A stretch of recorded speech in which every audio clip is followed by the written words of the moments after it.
Olá, meus queridos alunos. Hoje, teorias da evolução. Vamos falar sobre Lamarck. Quais foram as ideias dele acerca da evolução dos seres vivos? Lamarck veio antes de Darwin, mas vamos só conceituar evolução. Processo de transformações hereditárias e adaptações que vêm ocorrendo nos seres vivos desde que surgiram no planeta Terra.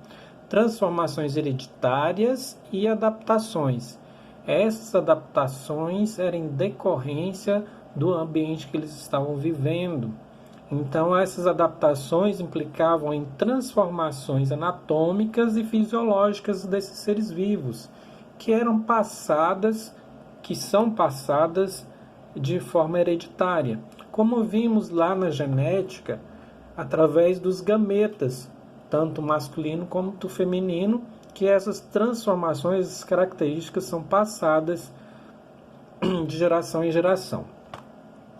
Então, a evolução é a ciência que estuda as mudanças anatômicas e fisiológicas dos seres vivos. Tá bom? Aqui é apenas um desenho, né? Com uma pitada de humor. Vamos lá. Tem o fixismo, que chama-se criacionismo, que até o século XVIII toda a sociedade acreditava que o mundo teria sido criado por Deus. Aí a ciência passou a questionar isso. Por quê? O fixismo, acreditava que as espécies eram imutáveis. Aí por isso eles começaram a questionar essa questão. Então aqui estamos. Lamarck, em 1809, ele começou com as suas ideias evolucionistas, tá? E formulou uma teoria para explicar como que as espécies se modificavam ao longo do tempo. E essa teoria era baseada em dois tipos de lei: lei do uso e desuso e lei da herança dos caracteres adquiridos. Lei da herança dos caracteres adquiridos através dos seus genitores, pai, mãe e avós. Então vamos lá. Lei do uso e desuso. Ela enuncia o seguinte: é uma necessidade de adaptação ao meio do ser vivo, podendo fazer com que um órgão seja mais utilizado e este tende a se desenvolver ao longo do tempo. Então, se ele não for utilizado, ele poderá se atrofiar. Veja só, se um órgão for pouco exigido, tende a se atrofiar. Vamos lá. Se analisarmos o tecido muscular, de fato isso ocorre. O uso intenso do tecido causa hipertrofia e o desuso prolongado leva à atrofia. Se você não usa o seu músculo, se você não usa o seu corpo, a tendência dele é se atrofiar algumas partes, tá? Você ou se atrofiar ou não se desenvolve muito, né? Agora, se você for lá para a academia, começar a trabalhar todas as partes do seu corpo, você vai ficando musculoso. Nesse caso aqui, dessa figura, a questão desse garoto era por causa de uma doença, tá bom? Mas era a melhor figura adquirida, conseguida para exemplificar o que nós estamos estudando agora. Se você não usa uma parte do seu corpo, a tendência é se atrofiar, não se desenvolver. A natureza pensa assim: você não está usando, então para que vamos desenvolvê-lo? E nesse caso de Lamarck, ele falava que se uma parte não era usada, algum órgão, ele seria atrofiar até deixar de existir.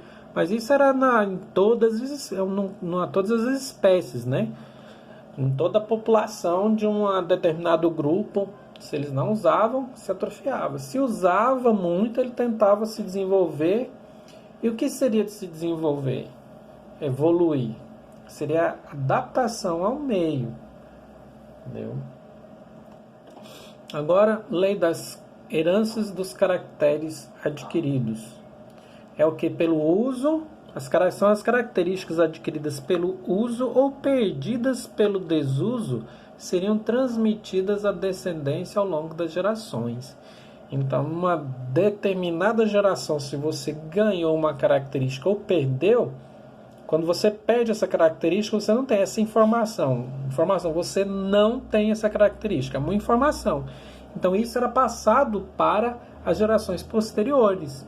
Tá? Se esse organismo perdeu, ou seja, ele não tem mais essa característica, é uma informação. Então, repassa para as gerações seguintes.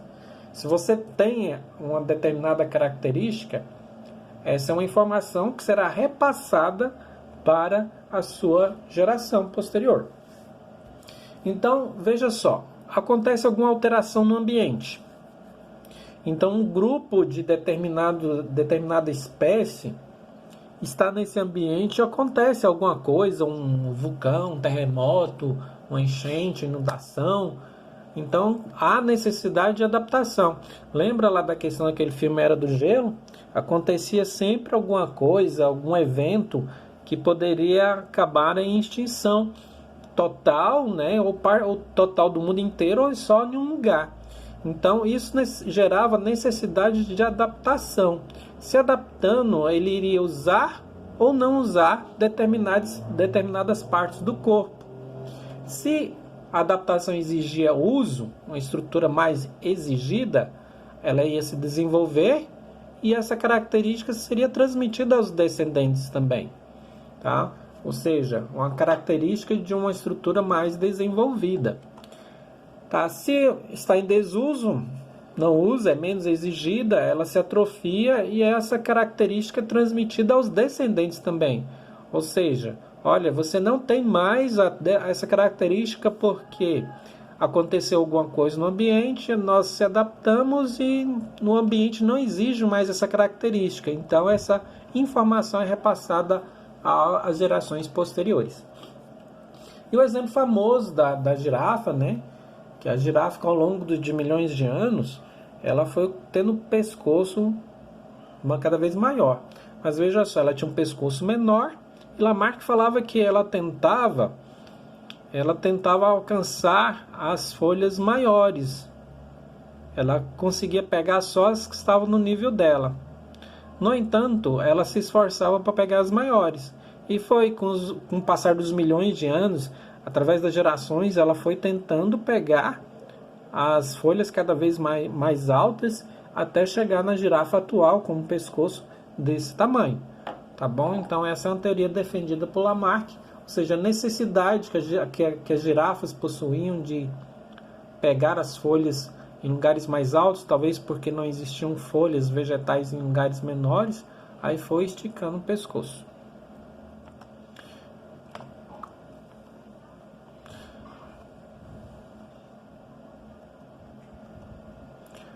E agora só os erros de Lamarck. Tá, os erros de Lamarck. Vamos analisar. Hoje sabemos que somente modificações a nível de gametas são transmitidas aos descendentes.